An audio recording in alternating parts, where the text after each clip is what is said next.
Silakan siapa yang mau bertanya. Terima kasih atas penyampaian ilmu tadi yang amat luas. Saya banyak belajar tadi, banyak maklumat yang saya sendiri belajar dari pembicaraan Prof itu. Terima kasih ya, dan lebih menyedari cabaran yang dihadapi dalam konteks Malaysia. Di Singapura cabarannya agak berbeza sedikit. Ya, tapi sebelum itu ingat almarhum pendeta Ismail Husin ya, yang mengatakan bahawa sejarah Melayu ini ditulis semasa alam Melayu berada dalam gerhana. Ya, kerajaan Melaka jatuh ke tangan Portugis 1511. Sejarah Melayu ini, kitab sejarah Melayu Suratus Salatin ditulis oleh Tun Selanang 1612, 100 tahun selepas kejatuhan Empayar Melayu yang besar. Jadi menurut beliau, pendeta Ismail Husin, ini adalah zaman gerhana. Orang Melayu dalam kegelapan, tak tahu arah. Dan tiba-tiba ada insan Melayu yang luar biasa ni, yang tak ada gantinya ya, melahirkan karya besar, karya agung ini. Dan yang menarik sekali, ia dihasilkan semasa beliau berada dalam tahanan Aceh, di Aceh. Ya, saya sempat ke makam Tun Selanang di daerah Samarinda, Birwet. Okay? Jadi bila berada di sana, kebetulan disambut oleh rombongan saya tu, dibawa oleh sarjana Aceh dan anak-anak angkat dari Aceh. Kami disambut oleh 4 orang kanak-kanak yang ikut kami. Mungkin dia tahu ni orang luar, jadi mereka pun gairah lah ya. Dan mereka mengingatkan saya tentang 4 orang pahlawan Melayu itulah untuk aku cepat dan sebagainya. Betul ya, itu satu. Dan melihat rumahnya dan pusaranya, dan hati saya tersentuh sekali sebab menurut maklumat daripada Aceh ya, walaupun beliau ditahan ya semasa perang Aceh dan Johor, dibawa ke negeri, tetapi kerana kewibawaannya yang luar biasa, akhirnya beliau diangkat sebagai raja yang memerintah daerah tersebut.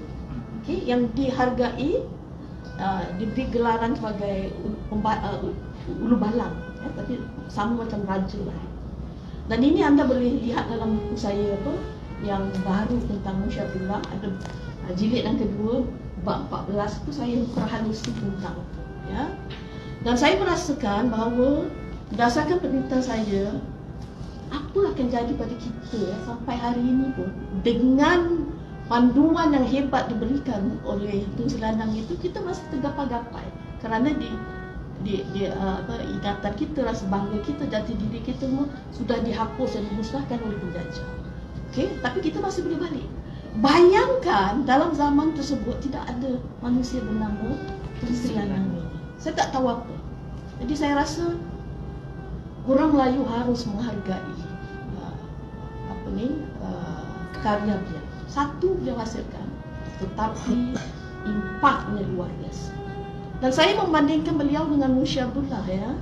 Dan saya dapati selain daripada nilai-nilai tersebut tu yang konkret, satu kekuatan Tun Selanang ialah nilai universal. Pengarang yang besar, yang agung, dia bersifat antarabangsa. Dia tidak berkaum. Okey? Dan itu berdasarkan perbandingan saya, Munshi pro Barat, Munshi anti Chinese. Lihat dalam buku saya, dia banyak memperkecilkan Cina, ya.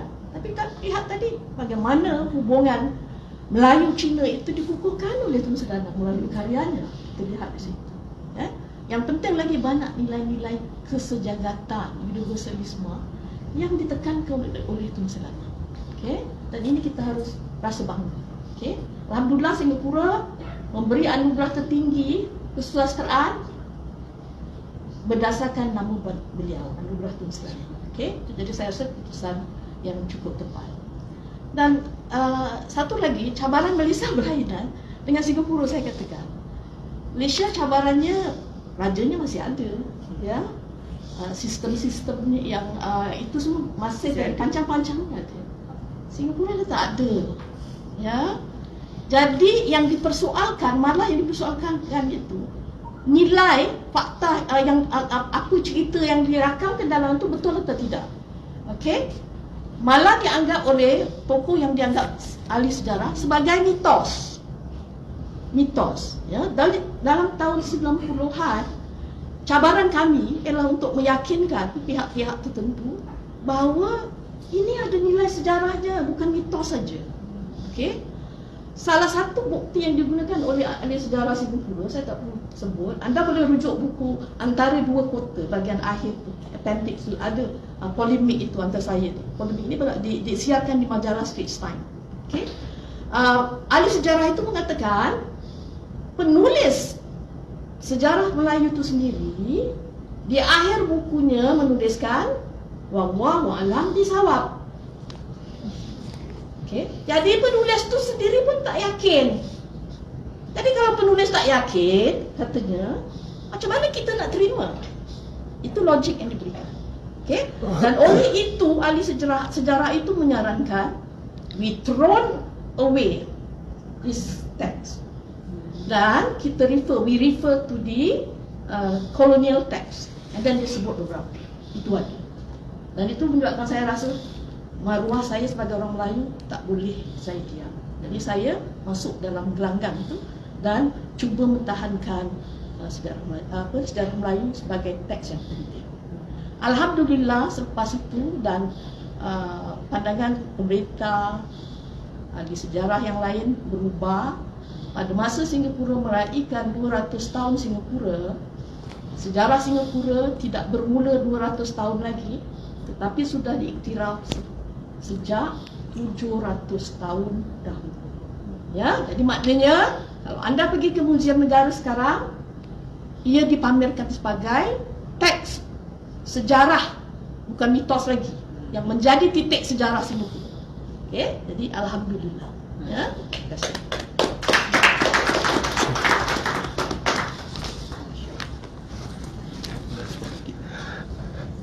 Terima kasih Puan. Silakan respon. Respon saya bukan menjawab ataupun apa, tapi mengucapkan terima kasih kerana masukan atau input kepada Raja Rahman sebagai pakar sastra dan juga sejarah Singapura.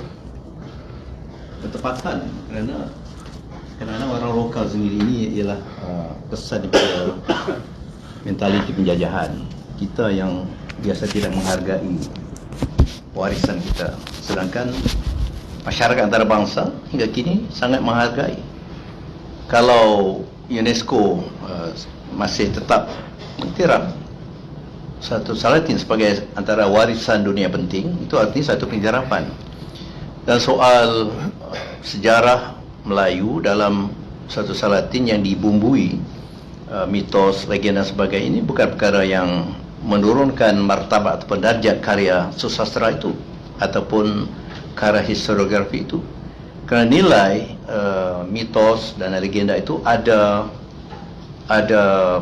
nilai tersendiri yang telah pun dibincangkan oleh sekian banyak sarjana. Kalau kita melihat secara zahir, sebagai contoh, tak mungkin Sultan Mahmud betapa kaya dan hebatnya dapat menunaikan permintaan Puteri Nur Ledang. Dalam keadaan katakan Malaysia sekarang katakanlah mampu pun tak ada kemampuan membina jambatan emas dari Putrajaya sebagai contoh ke puncak Gunung Ledang, tak mungkin. Jadi itu sebagai suatu sindiran, suatu peringatan, muhasabah agar pemerintah tidak menurut hawa nafsu, tapi harus melihat tanggungjawab, saya katakan taklif yang penting. Jadi hal ini semua dapat dirasionalkan. Soal benarkah ada hubungan jurai keturunan dengan Iskandar Zulkarnain dan sebagainya, itu ada sebab-sebab yang tersembunyi ataupun yang tersirat oleh penyusun satu Salatin. Walaupun Sarazali katakan mana mungkin itu ada kaitan dengan tokoh dari Macedonia dan sebagainya, tapi ini ada rasional dalam konteks budaya Melayu. Orang Melayu sendiri tidak segan silu untuk menonton filem yang penuh dengan mitos dari barat. Tapi apabila sampai pada soal warisan kita, itu ditolak. Ini juga mentaliti penjajah, ya. Saya nak mempetik bahawa tradisi Islam, betapa hebat ilmu seseorang itu, memang tradisi ilmu diakhiri dengan kalimah wallahu a'lam bissawab, sebagai satu tanda tawaduk, tanda rendah diri, bahawa ilmu manusia tak berbanding dengan setitis dakwat di tengah samudera yang tak bertepi. Dan itu tanda tawaduk, bukan tanda tidak yakin. Semua ulama menulis demikian. Kita mengkaji perkara-perkara ulama besar berakhir dengan demikian. Dan kita sendiri yang tawaduk pun, saya sendiri pun berakhir selalu dengan wallahu a'lam bissawab juga. Kita pasti, tapi biarlah kita serahkan kepada Allah untuk menilai ilmu kita. Jadi orang yang barangkali mengatakan dengan mencatat wallahu a'lam bissawab itu Tuan Sri Lanang tidak yakin, maka orang itu sudah terputus sebagai tradisi keilmuan Islam sebenarnya. Maafkan saya kalau saya tak pasti siapa, saya akan membaca baliklah buku Dr. Hadijah itu, insyaAllah. Terima kasih atas inputnya. Silakan lagi, Pak Hamid, silakan Pak. Assalamualaikum. Assalamualaikum. Lebih dahulu saya mengucapkan terima kasih atas saran yang Prof berikan hari ini, cukup membuka mata saya, terutama sekali tentang istilah Melayu itu sendiri. Saya rasa macam tercinta. Selama ini kita menyempitkan pandangan kita tentang makna Melayu itu, menjurus kepada pengertian bangsa. Tapi hari ini Profesor telah meluaskan lagi pengertian itu sebagai suatu tamadun. Jadi kalau kita tengok tamadun kerajaan Melaka itu adalah tamadun kerajaan Melayu. Tapi malangnya oleh kerana kerakusan penjajah datang ke daerah kita, dia bawa masuk ke bangsa-bangsa lain, jadi pengertian Melayu itu makin kecil. Ada bangsa Cina, ada bangsa India, ada bangsa Melayu dan sebagainya. Bermakna itu mereka gunakan sebagai divide and rule. Tapi di sini sayangnya, saya minta maaf, di Malaysia sekarang berlaku pula perpecahan antara Melayu pula. Makin kecil lagi. Jadi bagaimana tu? Apakah pengertian kesultanan itu menjadi sebagai satu lambang atau ada usaha untuk kembalikan dia sebagai satu dinasti? Misalnya yang di Tuan Agong tu, dia bukan sebagai satu lama, tapi kita usaha jadikan sebagai satu dinasti balik. Bermakna sultan-sultan yang ada pengetahuan tinggi tentang agama dan juga siasat. Jadi di sini pandangan saya lah, penjajah memburuk-burukkan pengertian sistem pemerintahan yang selain daripada demokrasi. Mereka membawa pengertian siasat demokrasi itu. Jadi kadang-kadang demokrasi itu dengan sendirinya taraf martabat sultan itu pun turun. Jadi pemilihan yang di Tuan Agong pun berdasarkan demokrasi juga setiap 5 tahun sekian. Jadi di sini saya rasa kalau bukan demokrasi itu macam sesuatu yang haram. Jangan disebut, takut misalnya sosialis, Arab tak boleh, komunis haram. Itu sebenarnya adalah momokkan yang diajar oleh pemerintah.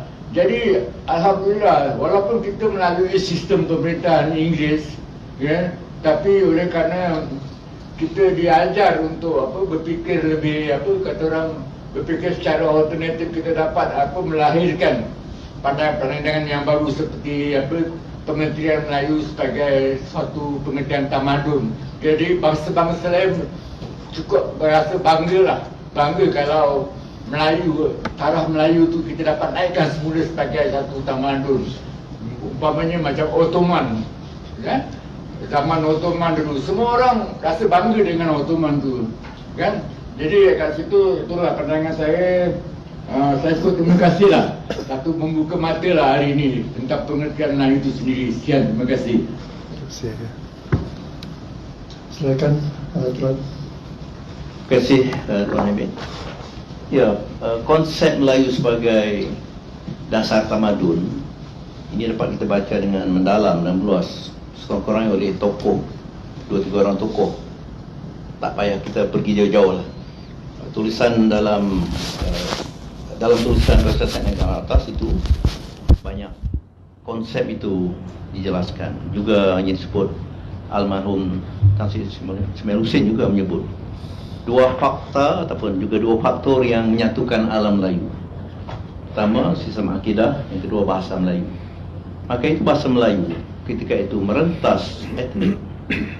Saya katakan, mengapa ulama besar Aceh yang mempunyai bahasa Aceh tapi justru menulis dalam bahasa Melayu, sedangkan bahasa Aceh bahasa yang hebat?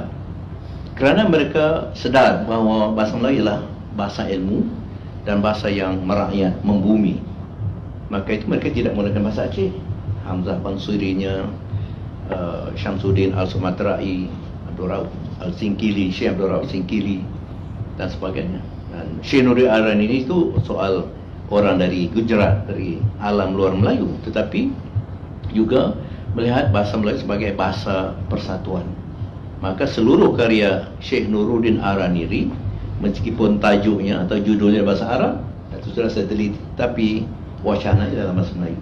Barangkali beliau mendapat sokongan atau bantuan penerjemah atau tak masalah. Artinya Syekh Nuruddin mewarisi ataupun melanjutkan tradisi ulama dahulu yang berpaksikan pada surat Ibrahim ayat 4, tidak aku utus para rasul melainkan dalam bahasa yang dipahami oleh kaumnya. Rasul dah tak ada lagi, kecuali rasul yang mengaku rasul di zoo negara lah. Itu cerita lain. Tapi apabila rasul sudah tak ada, maka pelajaran ibrah daripada tradisi pengilmuan oleh para rasul dan nabi itu diterus oleh ulama Islam, iaitu mengambil satu bahasa persatuan, bahasa yang merakyat. Maka itu bahasa Melayu diterima sebagai bahasa bagi tamadun alam Melayu.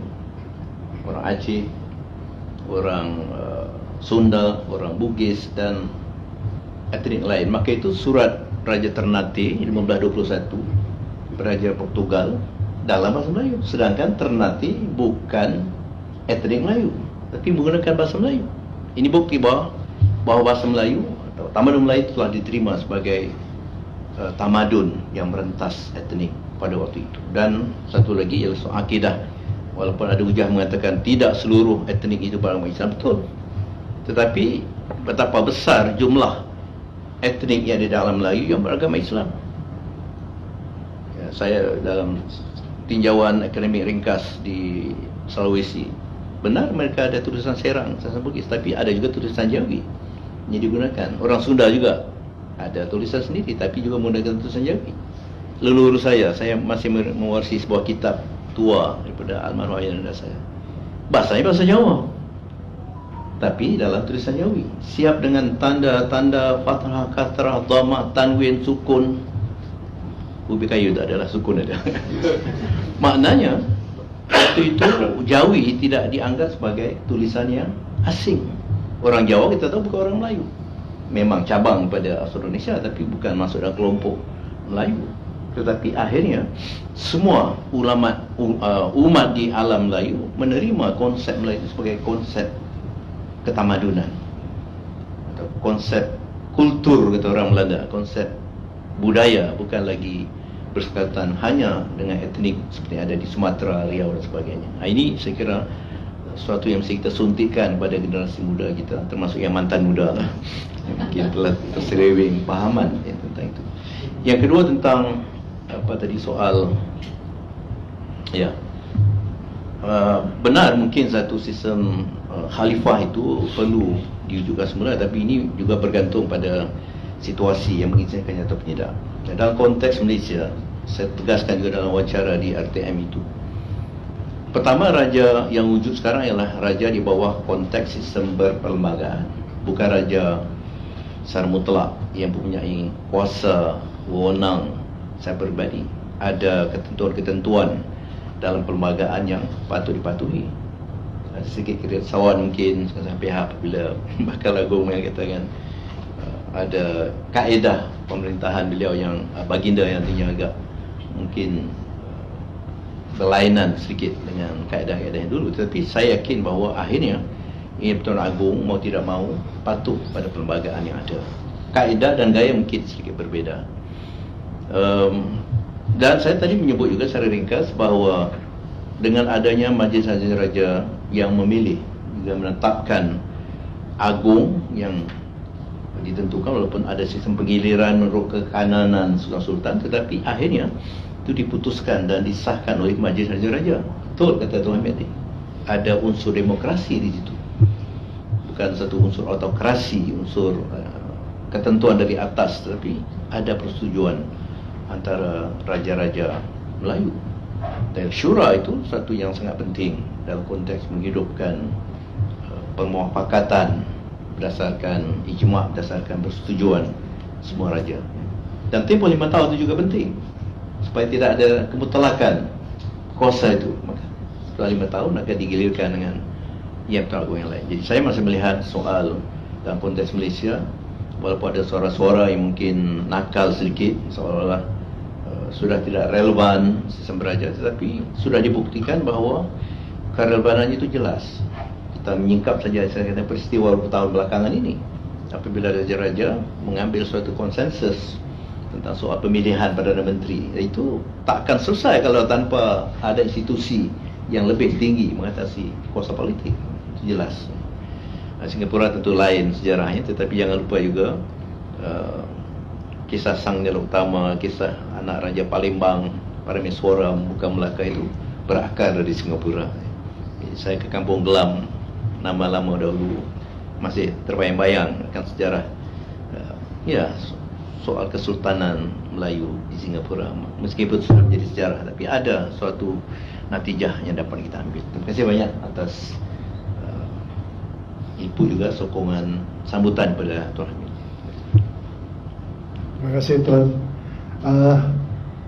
Boleh saya tambah sikit? Pertama, saya waktu dalam bahan pengajaran saya juga perkenalkan tentang Ising pada pelajar-pelajar saya semua 95% semua orang Cina, Melayu Singapura. Dan ada satu yang saya terjumpa, satu tulisan Cina lama, klasik, Molo Yukuo. Tapi memang anak muda saya tahu memang tulisannya, tapi susah sikit nak baca pasal istilahnya memang betul, Molo Yukuo, maksudnya negeri Melayu. Ini yang ditulis oleh Ising. Jadi istilah negeri Melayu itu sudah ada 1400 tahun lalu. Waktu Ising berkunjung ke Jambi, Palembang dan Kedah juga. Jadi itu saya mahu mereka merasakan kedekatannya lah gitu. Dan satu tambahan pendapat saya rasa memang betul, kalau tanpa raja di Malaysia beberapa tahun yang kebelakangan ini, dengan yang dikatakan tebuk atap, kerajaan tebuk atap lah itu, mungkin kerusuhan besar akan terjadi. Kerana raja yang memantapkan situasi, orang tak akan buat sesuatu berlebihan kerana ada raja yang dihormati. Dan ini raja bukan satu raja, majlis raja-raja. Jadi saya rasa kalau di negara lain yang tak ada penyatu, raja sebagai penyatu, biasanya menjadi porak-poranda, jadi kerusuhan besar. Terutama contoh satu lagi di Thailand, perubahan pemerintah banyak kali tapi tetap stabil. Orang tak sampai sebentar tukar Perdana Menteri, tukar tapi kerana hormat mereka pada raja. Ya, itu sebagai simbol pun tetap dihormati. Itu pendapat saya. Terima kasih. Maaf. Untuk makluman, dalam tempoh berapa bulan ni akan diadakan satu seminar khas tentang I Ching tadi. Ekspedisi I Ching. Saya lupa menaikkan peta dari Guangzhou sampai ke Sumatera, kemudian juga ke Kedah Tua. Jadi mudah-mudahan nanti kalau tak dapat ikut secara bersemuka, mungkin dapat ikut dalam bentuk hybrid, mungkin dalam bentuk webinar. Itu dikaitkan dengan Jubili Emas hubungan diplomatik Malaysia-China pada tahun 2024, iaitu satu bukti sejarah yang telah dikaji bagaimana kerajaan Cina pada abad 7 telah mengiktiraf kewujudan kerajaan Melayu, Kerajaan Tua, Sriwijaya, Kedah Tua dan sebagainya. Dan banyak dapatan sejarah yang menunjukkan kekuatan, kehebatan tamadun Melayu. Itu dirakam oleh I Ching dalam tulisan yang tersebut, terdapat di Xi'an, di kuil terbesar, kuil Buddha terbesar di kota Xi'an. Jadi nanti insya-Allah maklumat jelas dan konkret itu akan saya sampaikan supaya dapat sahabat-sahabat di Singapura ikut serta dalam seminar itu. Terima kasih. Tadi ada satu lagi yang silakan Saudara Isa. Assalamualaikum warahmatullahi wabarakatuh. Waalaikumsalam. Alhamdulillah. Prof, terima kasih atas ceramah yang bagi saya sangat berfirasat. Saya ada satu keresahan, Prof, yang saya belum dapat selesaikan sendiri tentang pernyataan Profesor Najib Alatas yang mengangkat Hamzah Fansuri sebagai bapa kesusastraan Melayu, yang sebelumnya diangkat yang sebelumnya para penjajah telah mengangkat Munsyi Abdullah sebagai bapa kesusastraan. Antara lain, punca atau sebab mengapa Prof Najib Alatas mengangkat Hamzah Fansuri adalah kerana beliau mengatakan bahawa Munsyi Abdullah, bahasa yang digunakan oleh Munsyi Abdullah bercetakkan bahasa istana. Antara lain mungkin Salawatus Salatin sendiri.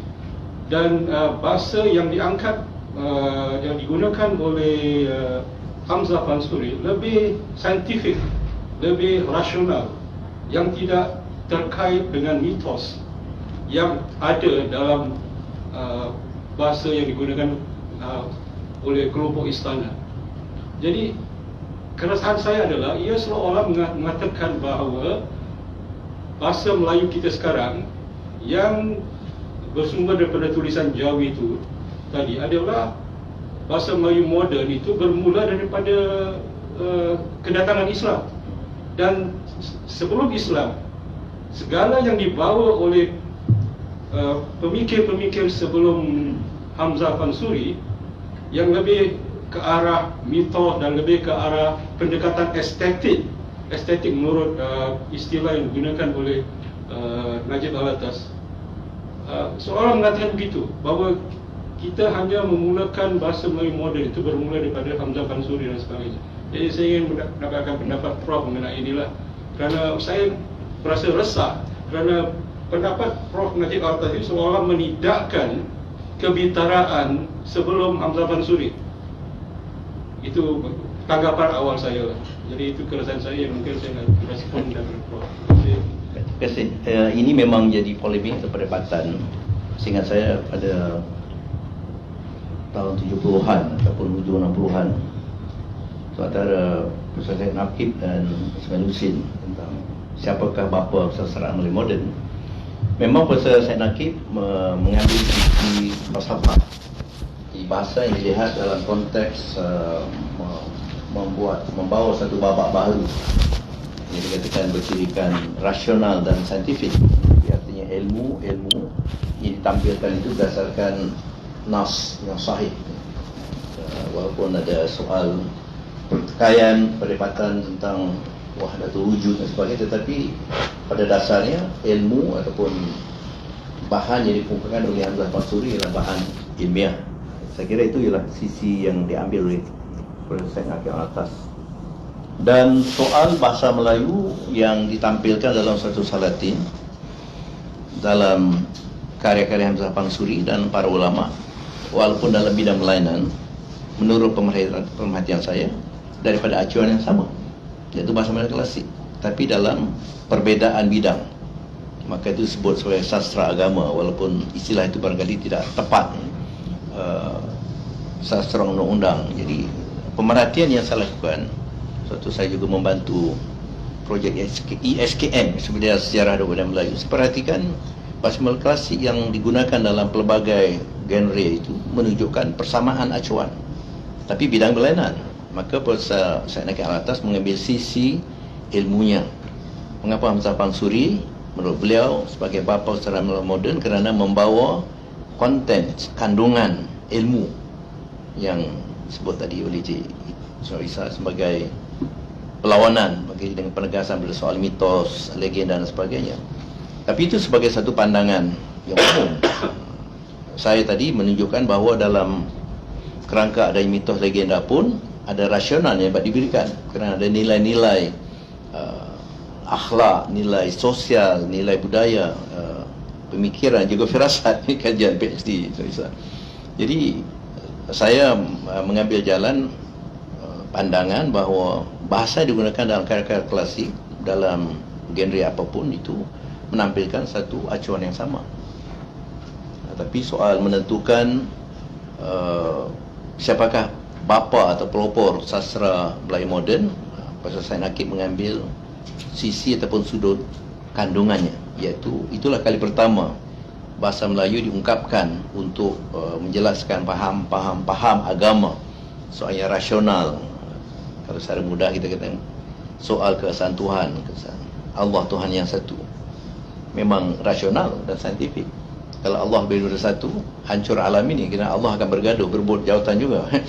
Itu rasional yang paling mudah untuk dijelaskan. Jadi saintifik, penerangan bahasa oleh para ulama itu memang berdasarkan naus. Walaupun ada tafsiran, ada tafsir, ada takwil, tetapi semua ada sandaran, ada sanadnya. Saya kira itu sisi yang diambil di proses saya mencuba melihat dalam senario yang lebih luas, dengan tidak menolak lah. Maknanya betul, pada hemat saya juga Hamzah Pansuri itu setelah lebih awal memulakan tradisi bahasa Melayu.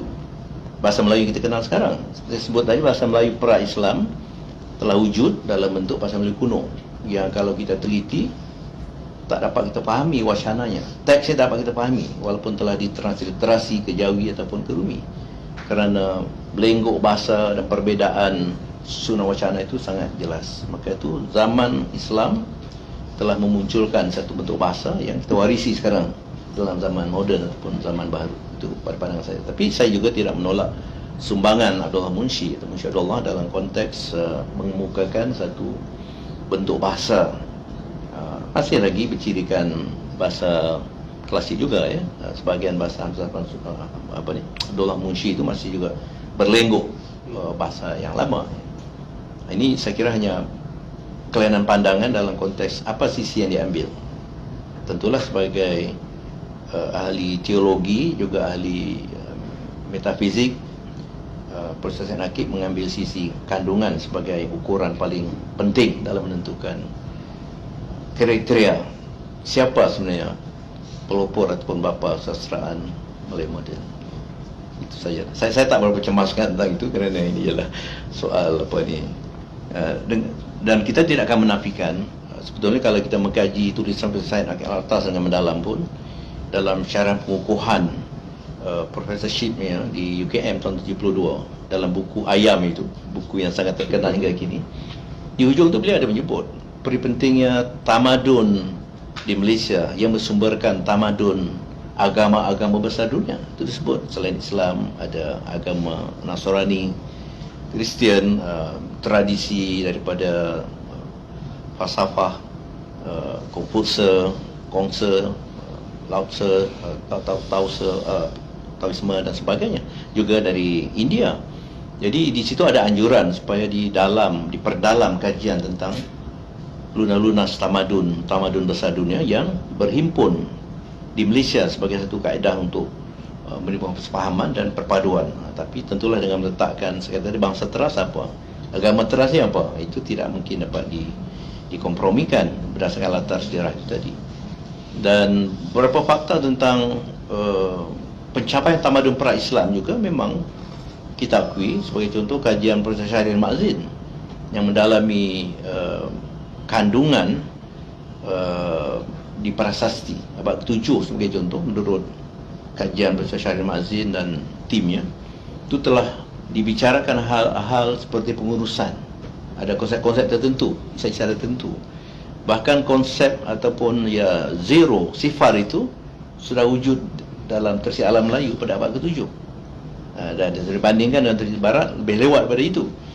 Adalah beberapa sudut saya kira yang kita akui bahawa tamadun Melayu memang telah mencapai kekuatan pra-Islam, tapi tentulah dengan kedatangan Islam tamadun itu dijulang dengan lebih hebat lagi. Saya kira dari itulah peranan Islam. Profesor Syed Nakib pun dalam tulisannya ada menyebut yang dikatakan Barat sebagai pembawa tamadun moden itu katanya telah pun berakar dalam Islam. Itu saya masih ingat ungkapan beliau itu. Jadi artinya perlu kita dalami lagi tulisan Nakib, Syed Nakib Al-Atas dan tulisan-tulisan lain untuk kita membuat satu sintesis tentang hakikat tamadun Melayu, Islam dan pra-Islam. Itulah setakat ini komen saya. Kan ada lagi? Ada. Ya. Situ saja.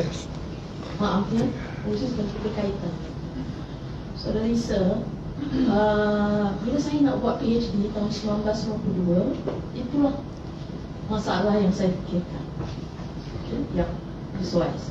Dan akhirnya saya mengkaji Hamzah Mansuri, Munsyi Abdullah dan beberapa orang penulis lagi lah, Raja Haji dan sebagainya. Okay, jadi wujud tesis PhD saya yang insyaAllah menjawab persoalan anda itu. Abdullah dianggap sebagai bapa sastrawan oleh Skinner, sarjana Barat, kerana nilai individuality. Sementara Hamzah Mansuri kerana nilai ataupun rationality. Okay? Jadi tesis saya itu menjawab persoalan tersebut, mana yang lebih layak, dan Akademi Pengajian Melayu menerbitkan In Search of Modernity. Okay? Dan itu juga saya lanjutkan juga dalam buku yang saya terkini. Jadi boleh rujuk. Mudah-mudahan menyelesaikan kebimbangan. Baik, kita sebenarnya tak ada sikit waktu lagi. Jadi kita ada Saudara Jamal di sini dan juga Puan di belakang sana. Ada tak siapa lagi ingin mengajukan soalan? Jadi kita ambil bilangan yang akan menjawab. Cik Zainul. Cik Zainul, okey, ada 3 orang ya. Jadi kita, Prof, boleh ya? 3 lagi soalan untuk kita ringkas sempat. Okey, saya ringkaskan insyaAllah. Okey, silakan. Jet saya dah menunggu. Okey. Jetstar dah menunggu, Jetstar. Jadi soalan saya ringkas saja lah, Prof, memandangkan nanti nak tiba di bandara T4 Okey, jadi Prof, saya tak pasti sama di Malaysia tu sejarah Melayu tu diperkenalkan kepada para pelajar pada tingkatan berapa? Kenapa saya kata demikian? Sebab di Singapura waktu saya di NIE baru saya diperkenalkan dengan sejarah Melayu. Cuma saya ingat sekarang ni kalau diperkenalkan daripada peringkat universiti, jadi pelajar yang mengambil jurusan Melayu tu akan terdedah. Jika kalau kita mungkin Prof Adijah boleh bantu kalau diperkenalkan pada sekolah menengah di Singapura, sistem Singapura, saya rasa amat amat baik sekali lah. Walaupun waktu saya perkenalkan kepada anak saya Nakib buku sejarah Melayu, cerita yang pendek-pendek, guru sekolah rendah tu ketawa kan, kecil-kecil dah dedahkan dengan buku sejarah Melayu yang yang ringkas lah. Jadi pada saya kalau kita tak dedahkan, sebab isi parti dalam buku ni amatlah baik. Jadi itu pada nasihat tu lah di Malaysia bagaimana. Okey, Prof. Saya boleh rangkum sekali. Tanya tu boleh terusan. Rangkum dulu Saya jawab sekali. Sekarang. Soalan saya adalah, adakah pemimpin-pemimpin zaman kini tidak mengikuti ciri-ciri kepimpinan dari Suratul Salatin, di mana ditonjolkan nilai keadilan dan nilai lebih ihsan? Justru itu ini menyebabkan kejatuhan sesebuah negara pada zaman kini, di mana leadership atau kepimpinan itu lebih bersifat kepada ekonomi dan individu. Terima kasih. Rangkumkan. Dan Baca Zainal. seorang lagi Cik Zainal. Silakan. Terima kasih. Bismillahirrahmanirrahim. Assalamualaikum warahmatullahi wabarakatuh. Saya sebenarnya tak ada nak tanya, tapi saya nak cop satu soalan untuk Cik Yatiman sebenarnya.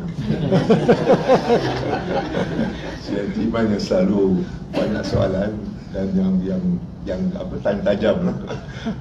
Tapi saya ingin mengambil kesempatan ini untuk pertamanya mengucapkan setinggi-tinggi tahniah kepada pihak penganjur, Pak Yahya sendiri yang telah menganjurkan acara ini, dan juga terima kasih setinggi-tinggi terima kasih kami kepada Pak Awang Datuk Dr. Awang Sarian yang sudi ke sini, ke Singapura, ke Selatan untuk menjayakan projek seperti ini.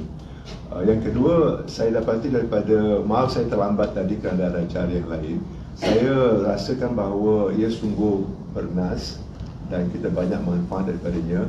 Pertama dari segi unsur sejarah, unsur perkembangan kontemporari, dan juga tidak kurang pentingnya cabaran bagi menghadapi persoalan-persoalan yang ditimbulkan untuk masa depan. Jadi saya terkagum juga lah tadi bila Profesor Profesor Khadijah timbulkan soal bagaimana kita perlu berdiri bila Singapura menyambut ulang tahun ke-200. Kita mengingatkan pihak pemerintah bahawa Singapura adalah lebih daripada zaman Raffles. Jadi malah kita menggunakan kesempatan itu untuk mengingatkan khususnya orang-orang bukan Melayu, Singapura umumnya, dan sama juga untuk orang Melayu juga, bahawa sejarah Singapura membawa kepada zaman 1299, zaman Sriwijaya. Jadi kita telah bersama-sama dengan kerjasama Profesor dan juga kawan-kawan yang lain mengeluarkan sebuah buku Beyond Bicentennial untuk mengingatkan Singapura bahawa sejarah Singapura lebih daripada zaman Raffles 200 tahun.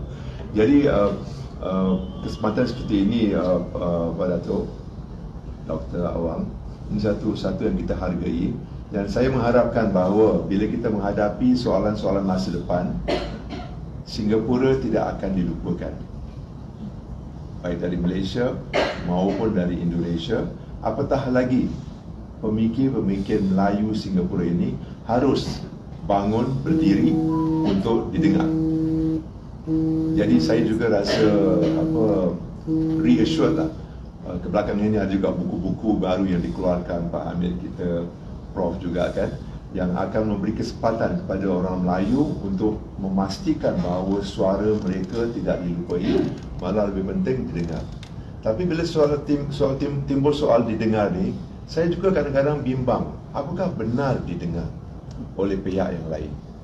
Mungkin pihak yang terlibat secara langsung, saya yakin mereka ikuti.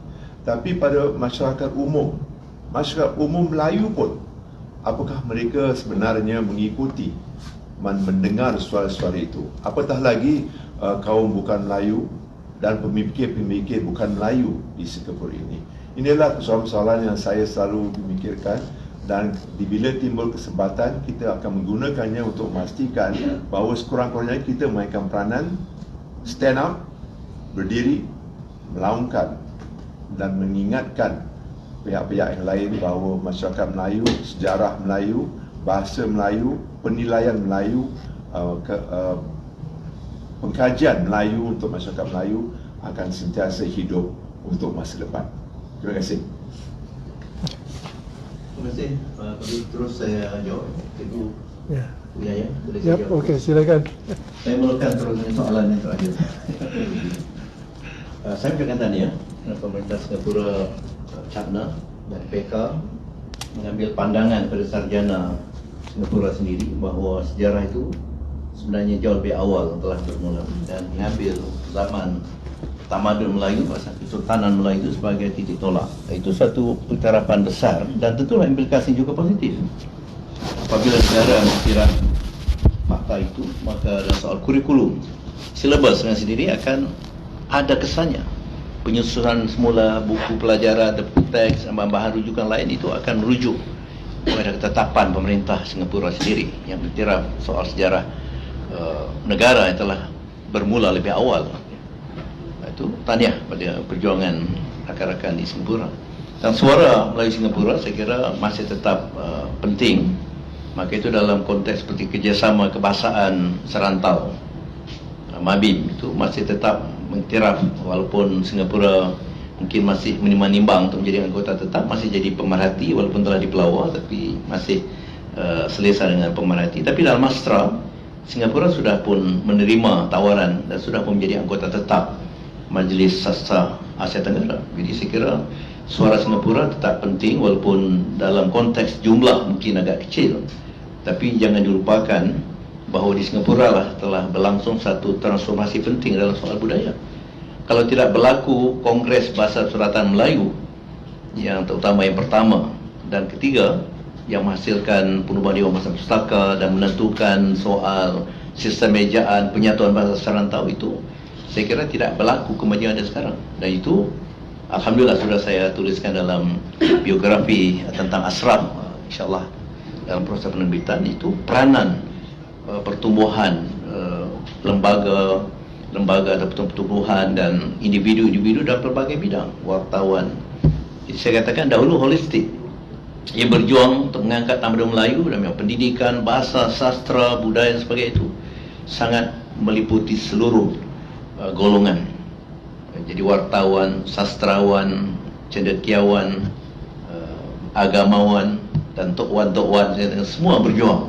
Sekarang ini ia berjuang sangat terbatas. Jadi berkaitan dengan pula soalan kedua tadi, iaitu ya saya setuju sebenarnya itu juga telah saya sebut dalam buku kecil saya ini, mencari makna diri Melayu untuk renungan untuk bangsaku. Walaupun kecil tapi inilah saya tuangkan buah fikir saya tentang apa isu Melayu sebenarnya. Kerana tidak mengenal makna diri, tak mengenal siapakah diri kita, sehingga kalau benar tadi ada masyarakat umum Melayu sendiri yang tidak peka dan cakna pada nasib bangsanya, itu adalah sebetulnya sangat mencemaskan. Saya dalam mengupas Tajuk Salatin ataupun Mahkota Raja-Raja sebagai kitab ketatanegaraan yang sangat penting di alam Melayu, itu pada saya apabila kitab seperti itu tidak diteliti, tidak dihayati, tidak ditekuni, itu menjadi faktor mengapa berlaku kerusuhan, kacau balau atau kacau balau yang ada sekarang. Kerana dalam kitab itu sudah sangat jelas sumber-sumber nas berdasarkan Al-Quran, hadis dan sirah, juga sejarah negara-negara Islam pada zaman lampau. Apabila tiap-tiap individu yang diberi amanah atau taklif menjadi raja, menjadi wazir, menteri, perdana menteri, pegawai dan sebagainya, apabila tiap-tiap individu itu melaksanakan tugas atau jawabnya berdasarkan aturan yang telah ditetapkan, maka insya-Allah negara akan mantap, stabil dan tidak berkocok. Tapi apabila soal politik kita didominasi oleh fahaman dan teori barat, apa dalam kamus-kamus politik sejarah sebut apa itu makna politik, boleh dirujuk. Makna politik tidak lain daripada segala upaya untuk memperoleh dan mengekalkan kekuasaan. Ini yang bahaya besar. Maka orang tidak akan mau turun kalau sudah di puncak kuasa, walaupun tak sepatutnya berada di puncak kuasa. Merebut atau mencari kekuasaan dengan jalan apa saja, sehingga terpaksa mengikut teori Machiavelli, matlamat menghalalkan cara. Ini yang berlaku. Maka itu kerosakan berlaku dalam masyarakat, dalam pimpinan negara, dengan tidak payah menyebut secara khusus pihak-pihak mana, tapi ini sudah berlaku di seluruh dunia, termasuk juga di negara-negara yang ada di rantau ini. Maka itu kembalilah pada akal kita. Maka itu saya selalu menyeru, tapi belum dapat sambutan yang memuaskan daripada kerajaan sendiri. Karya-karya manuskrip Melayu lama itu jangan hanya dibanggakan sebagai warisan 40,000 tersebar seluruh dunia, 20,000 di ladang universiti. Itu tidak ada makna kalau tidak dikaji. Maka saya kata adakan peruntukan yang besar dan cukup bagi negara melantik dan melatih sarjana yang menguasai, utamanya jawi klasik. Kalau tak masih jawi klasik, tak mungkin dapat buat analisis. segara manuskrip yang puluhan ribu itu. Dibuat suatu perencanaan bidang ketatanegaraan, historiografi, agamanya, segala macam. Dibuat kajian, digabungkan, dipadukan tenaga filologis, tenaga saintis, tenaga ahli yutera, arkitek. Kerana dalam teks Melayu Lama cukup banyak hal-hal arkitek, hal-hal teknologi seperti kincir air sudah pernah dikaji. Ini menjadikan karya manuskrip Melayu Lama kita itu terpendam, hanya menjadi kebanggaan tanpa diusahakan. Dan ini perjuangan, saya kira di Singapura juga harus kita bina tim yang dapat mengerjakan manuskrip Melayu Lama untuk tujuan pembinaan tamadun. Dan soalan Cikgu Jamal, saya sendiri sekarang tak pasti sejarah Melayu secara formal saya kira tidak pernah dijadikan teks. Hikayat Hang Tuah pernah ya, waktu tingkatan 6, tingkatan 6 ya, itu perayu, maknanya di bawah, peringkat bawah lagi tak ada. Jadi sejarah Melayu dan Hikayat Hang Tuah pernah, tapi itu hanya di perayu, peringkat perayu. Di peringkat bawah itu memang ada cuplikan ataupun petikan seperti kisah-kisah daripada sejarah Melayu itu ada kisah-kisah. Itu juga yang saya sarankan supaya kitab-kitab lama, teks lama ini hendaklah diterbitkan dalam bentuk terbitan turunan, bentuk yang edisi yang dipermudah, edisi yang diringkaskan, bahkan dianimasikan dan terbit dalam pelbagai bentuk elektronik sekarang, baru dapat menggamit minat golongan muda. Atau golongan muda, saya kata golongan mantan muda pun, siapa yang baca Hikayat Hang Tuah sekarang ni? Kalau tak kena mengambil HSC ataupun STPM dulu, membaca tu wajib, kena teks wajib. Jadi mesti dipelbagaikan. Karya agung boleh terbit tapi dengan jumlah yang terbatas. Yang penting dipelbagaikan terbitan turunannya itu ya. Saya kira itu soalan yang ditanyakan. Saya ucapkan terima kasih dan salam maaf atas segala kekurangan. Mudah-mudahan ini sebagai titik mula untuk kita terus mendalami tamadun kita yang cukup banyak rahsia yang belum digali. Terima kasih. Assalamualaikum warahmatullahi wabarakatuh. Terima kasih banyak Tuan Profesor yang sudi, seperti Tuan Profesor Rijal kata, yang sudi meluangkan waktu ke sini walaupun sekarang Tuan Profesor sudah banyak tugas dan banyak gelaran juga. Cuba saya sebutkan satu persatu. Senator, Profesor, Senator Datuk Seri Profesor Dr. Emeritus Tawang Sana. Satu nafas. Doktor, Profesor, ulang lagi. Boleh membedah. Tak boleh tu. Jadi saya pun pernah lihat di YouTube, pernah sekejap ambil alih sebagai speaker Dewan Rakyat, Dewan Negara, terus sekejap sebentar. Bukan rampasan kuasa. Rampasan kuasa, tepuk atap kan. Tapi kalau tu tepuk siling. Jadi terima kasih banyak, dan kali ini sempat bawa isteri Yatin Ariani yang juga tadi mendeklamasikan sajak yang ditulis oleh suaminya. Dan alhamdulillah walaupun dengan waktu yang terbatas tetap dapat meluangkan waktu ke sini. Sebenarnya saya sudah berbincang dengan Tuan Profesor setahun lalu, tahun lalu, tapi tak sempat nak mengadakan. Akhirnya kita dapat tetapkan. Alhamdulillah ini satu. Mau satu ya. Oh ya. Kita ada sedikit cenderamata untuk Tuan Profesor dan juga Tuan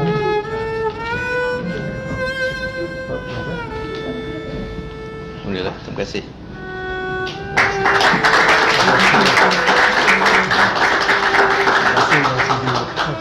Kepala saya buku kecil ya.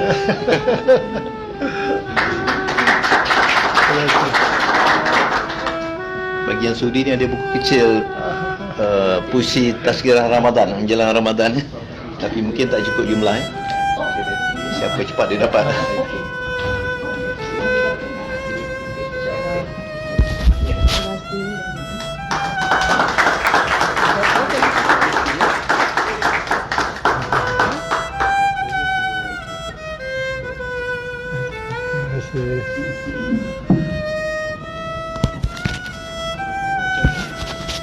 Baik. Sekian saja majlis kita pada hari ini. Kita sudah dengar, mendapat ilmu yang begitu sangat dihargai dari Prof. Dan sebelum kita berpisah, tentu ya adalah sesuatu yang kita harus lakukan, yaitu makan. Saya sudah sediakan sebenarnya untuk 70 orang. Jadi berarti satu orang boleh dapat kurang-kurang satu untuk bawa balik.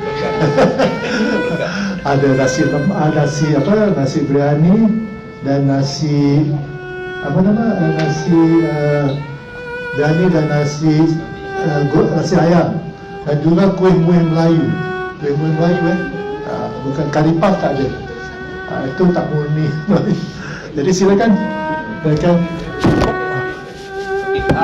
Silakan, tapi sebelum tu dalam waktu segera saja kita ambil gambar beramai-ramai untuk kenangan. Boleh tak kita berada di sini, kita menghadap di sana? Boleh tak? Sebentar saja. Saya tu nak menyakiti wajah di sini ataupun dibawa pulang. Silakan Prof, silakan Datin di sini.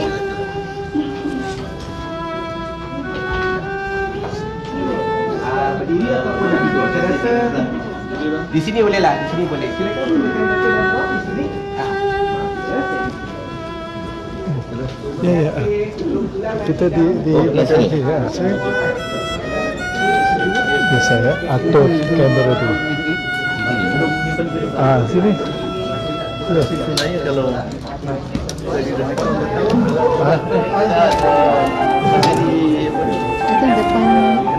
apa?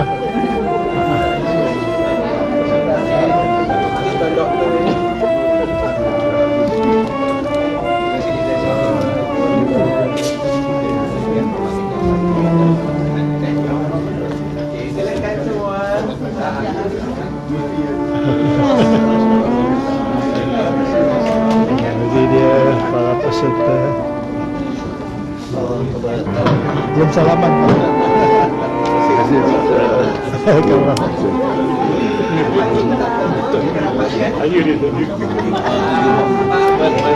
Ayam ni foto ya? Di sini boleh tak? Di sini kita rapatkan di sini. Berada di sini. Awet sini di sini. Di sini boleh tak? Sini tak boleh kita rapatkan. Jadi saya ambil gambar. Angle ya? Pak.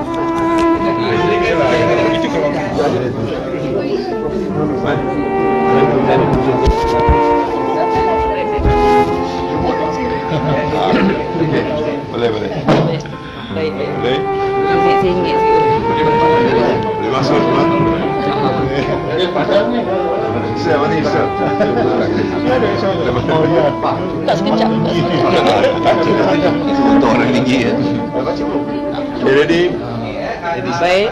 Mesti mana? Rapatkan sap. Rapatkan sap.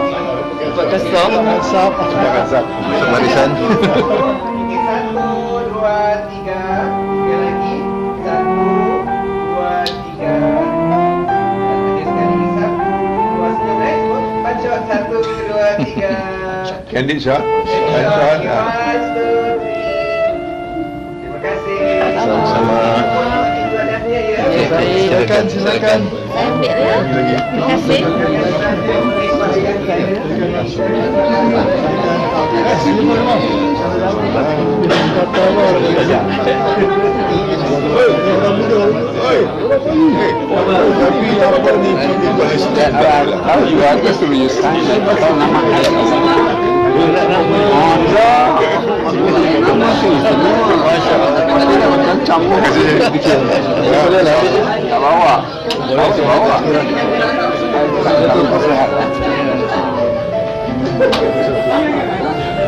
Khabar Aim.